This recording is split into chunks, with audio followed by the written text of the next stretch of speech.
Pegando até esse gancho, Beta, como que você percebeu que estava emocionalmente dependente? Então, como que essa dependência afetava as suas decisões, assim, o seu dia a dia? Isso Isso foi demorou. nesse relacionamento que você está mencionando, Isso, né? Tá. exatamente. Uhum. Com quem eu casei mesmo, Tá. né? Com o pai.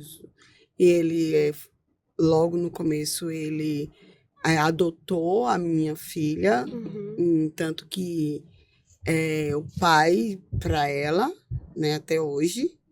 Né? Então, assim, nunca fez distinção, sempre, eu acho que foi isso o qual muito mexeu comigo no começo, porque ele aceitou, né, como filha, tratou como filha e trata como filha até hoje.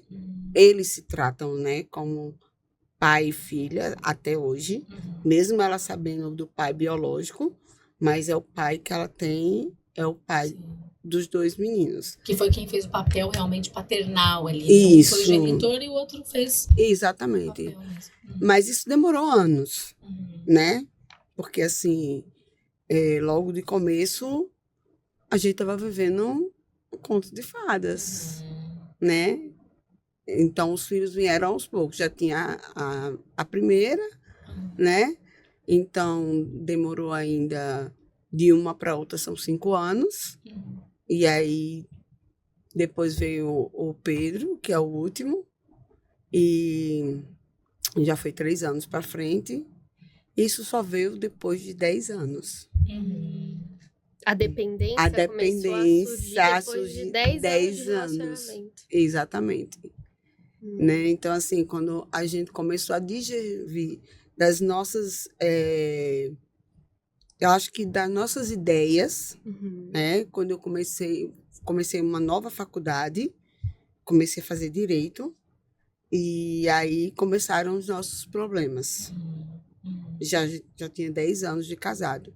E a gente vivenciou durante 3 anos essa dependência emocional, que hoje a gente se vê muito falar em abuso, em relação tóxica. No meu tempo, não.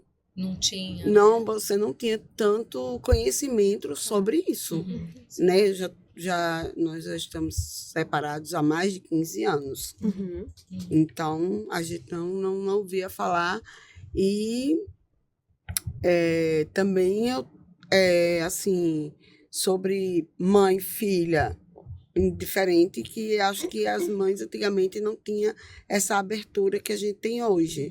Né? Até porque a internet hoje, né? Nós temos psicólogas, né? Um podcast. Temos podcast, psicólogas, Temos acesso, né? Temos fácil, acesso rápido. fácil de entender tudo sobre isso. Né? Então, é muito mais fácil hoje em dia ter isso.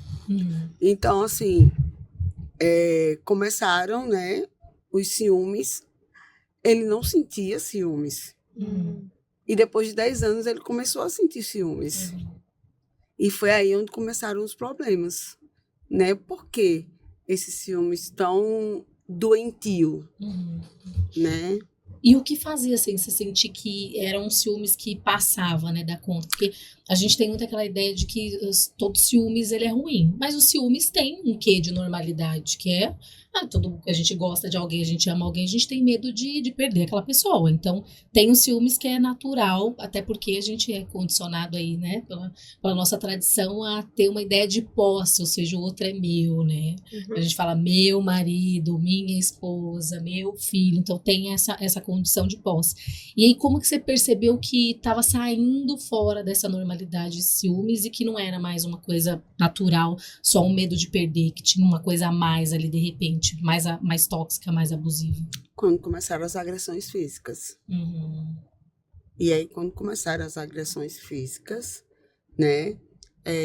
Na época, como eu tinha 3 crianças, eu sempre trabalhei em casa, né? Como eu disse, empreendendo, né? Porque não tinha como eu trabalhar fora, porque quando eu arrumava uma babá, quando eu chegava, ela já tinha desistido. Porque os 3 eram terríveis. É isso. Pegavam fogo. Já tinha. Eu tinha, não, tinha 2. Uma era mais quietinha, mas assim, mas ela já tinha desistido. E aí eu ainda trabalhei 2 anos fora. E aí eu vi que, tipo, não dava mesmo abrir mão. Disse, não dá mesmo, tem que ficar em casa e fazer algo. Então, eu tentei tudo, né, de empreender em casa para ficar dando apoio para eles, porque tem escola, ensinar tarefa, tinha todas essas coisas. E era isso que eu gostava de fazer realmente. No fundo, era isso que eu gostava de fazer, era de cuidar dos meus filhos, de cuidar de todo mundo, né? Eu sempre tive essa questão de cuidar de todo mundo, menos de mim, entendeu? Então, eu achava que cuidar de todo mundo era o mais certo na minha cabeça. E né? pela tua história, né, o que você colocou ali, era um sonho de criança. Sempre assim, né? foi. Casar, ter filho, Ser a ter matriarca. família. Exatamente. Cuidar, Isso. proteger, zelar, Isso. servir. Eu acho que, na realidade, a minha linguagem de amor ela Ato de serviço. é o ato de serviço. Eu amo ver alguém feliz por algo que eu fiz, sabe? Até hoje. Até aí a tua profissão, né? Eu acho que tem tudo a ver. Preparar ali o Isso, alimento, então, ver a pessoa saborear, né? Gostar. chamar você na mesa e dizer assim, que delícia, que coisa boa, né? Então, eu acho que vem muito disso. Sim. E eu vim descobrir também isso depois de muitos anos, né? Sobre o que era linguagem de amor, que eu até então não sabia qual era a linguagem de amor, né? E eu descobri isso através de uma filha minha, né? Que ela me fez essa pergunta. A senhora já sabe qual é a sua linguagem de amor? Eu digo, existe isso também. Que isso? O que é isso? Que é isso? E aí ela foi me explicar o que era. E ela perguntou em qual eu me enquadrava. De cara, eu disse, ato de serviço, né? Sempre gostei de fazer isso, né? Assim, eu super me emociono porque, assim, os meus filhos foram meus maiores sonhos. Não era uma faculdade. Eles são, na realidade, até hoje, né? Eles me realizaram, literalmente, posso dizer assim, com toda certeza do meu coração, que eu fui realizada. Não pude realizar o sonho dos meus pais, mas os meus, eu fui realizada. Eu posso não ter enriquecido, né? Ter tido o melhor casa, mas eu posso dizer com toda certeza que eu fui realizadíssima como mãe.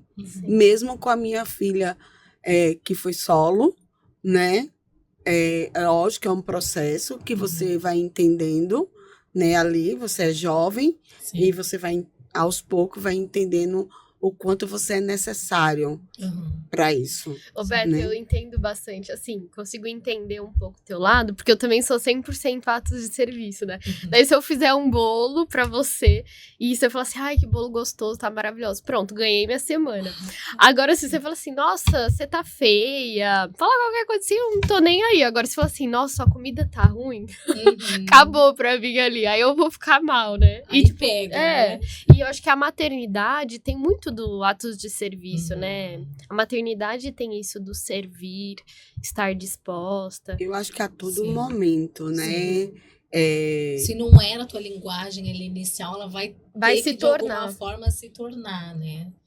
Vai Ou desenvolver. não, às vezes nem sempre, né? A gente encontra que, às vezes, as minhas filhas sempre dizem que o meu legado, né, é justamente isso. Isso me deixa muito feliz. Que legal. Sabe?